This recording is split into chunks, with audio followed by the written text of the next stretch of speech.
చోటు వరకు వదిలేసి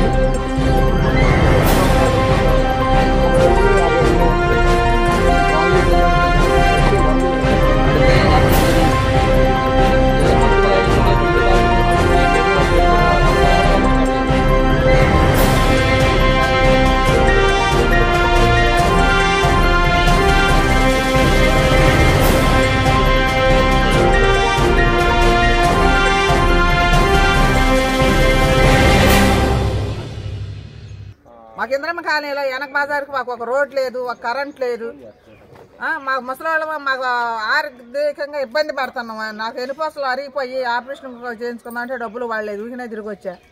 కానీ ముసలి డబ్బులు లేవు. మాకు ఏ గవర్నమెంట్ ఏ సాయం చేయలేదు సార్ ఇంతవరకు. మాకు ఉండటానికి కట్టమైన చోటు మీద ఇల్లు వేసుకొని రేకుల షెడ్లో ఉంటున్నా.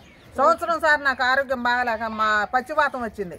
ఎవరికి పింఛన్ 3 సార్లు అప్లై చేసినా ఒక్క కాడ కూడా మాకు ఇంతవరకు పింఛన్ ఒకే కాలేదు సార్. అది మా పరిస్థితి.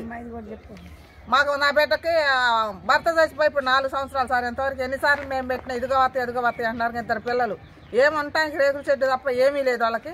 కనీసం ఒకసారి ఏ అధికారిని అడిగినా వస్తాయి అన్నారు కానీ ఇంతవరకు సెలక్షన్ చేసిన వాళ్ళు లేదు. ఇల్లుగా కనీసం ఇల్లు లేదు, ఆ పింఛను లేదు. 2 పిల్లలు పెట్టుకొని బతుకుతుంది సారు. నా పేరు మేరాబి అండి, మేరాబి నా పేరు. అప్పుడు మా ఇల్లు అయితే మొత్తం మునిగిపోయినాయి, సామాన్లన్నీ కొట్టపోయినాయి. మా ఆయనకి ఊపిరితిత్తులు ఖరాబ్ అయ్యి ఆపరేషన్ నుంచి హాస్పిటల్ నుంచి ఇంటికి వచ్చేవరకు మా సామాన్లన్నీ కొట్టపోయి ఇల్లంతా మునిగినాయి.